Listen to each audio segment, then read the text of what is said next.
કેમ છો મિત્રો? જય દ્વારકાધીશ, જય મુરલીધર, આપ સૌનું હાર્દિક સ્વાગત છે મારી યુટ્યુબ ચેનલમાં। આજે આપણે અમારા કાકાની વાડીએ આવ્યા હતા, તે કાકાની વાડીએ વાલોર છે અને એડા છે। એડા આમ કાગળ પાથરીને જ વાવ્યા છે ને વાલોર એમાં ને એમાં જ છે। એડાની મૂળની બાજુમાં જ વાલોર સોંપી છે, તો તમને બતાવું વાલોર કેવડી કેવડી થઈ ગઈ છે।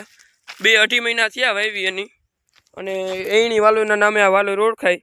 એણી વાલોર, આની શીંગું થાય 5-5 ઇંચની, આની શીંગું થાય આવડી આવડી। અને આ લગભગ વાવેતર છે 2.5-3 વીઘાનું આનું વાવેતર છે। આમાં ઊભા છે એડા છે, અને એડા છે ને એમાં મેળા જેવું કામ કરે છે। એમાં દોરા બાંધેલા છે ને એટલે વાલોર એના ઉપર ચડી શકે, એટલે ફાલ સારો આવે। તમે જોઈ શકો છો એડા પણ સારા છે, ઊંચા છે, અને વાલોર પણ ઘણી ઊંચી ગઈ છે। તો આમાં વાલોરની શીંગું પણ ઘણી આવેલી છે અને ફાલ પણ ખૂબ જ છે।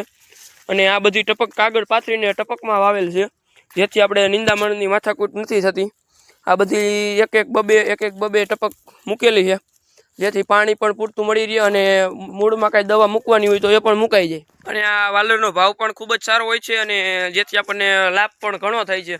આ વાલોર અંદાજિત 2-2.5 મહિના થઈ ગયા છે, એમાં મહિના દીઠે તો ઉતરે છે, અને આના છોડવા પણ બહુ ઝાઝા ફેલાય છે।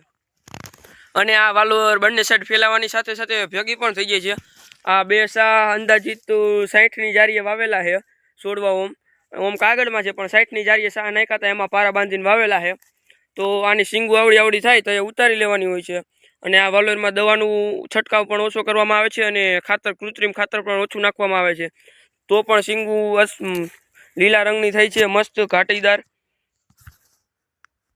અને તેની બાજુમાં જ કાકાએ લેમન ગોટો વાવ્યો છે, અને લેમન ગોટો એટલે કે પીળો ગોટો। તો તેના છોડવા તમે જોઈ શકો છો આવડા થઈ ગયા છે, અને આવા ફૂલ થાય તો એને ઉતાર લેવામાં આવે છે। અને આને તોડવાની રીત પણ સાવ સરળ છે। આવડા ફૂલ થાય તો એને ઉતારી લેવામાં આવે છે। અને આ ગોટાનું વાવેતર અંદાજિત 4 વીઘાનું કર્યું છે કાકાએ। અને ત્યાં એક અવેડો છે, અહીંયા સબસ્ટેશન છે, અને અહીંયા એક રાવણો છે। અને ગોટાની મોટી ખાસિયત એ છે કે એમાં આપણે દવાનો છંટકાવ પણ ખૂબ જ ઓછો કરવામાં આવે છે, તેને ખાતર પણ ખૂબ જ ઓછું કરવામાં આવે છે, તો પણ એમાં ફાલ સારો આવે છે। જેમ તમે પાણી જાજુ પાવ એમ એનો ફાલ વધતો જાય છે। તો આનો ભાવ પણ સારો રહેશે, અને આ મોટામાં મોટો એનો ફાયદો છે। અને આજનો વિડીયો આપણે અહીં સુધી જ રાખી છીએ, અને તમે મારો આ વિડીયો છેલ્લે સુધી જોયો તે બદલ ખૂબ ખૂબ આભાર। જય દ્વારકાધીશ, જય મુરલીધર।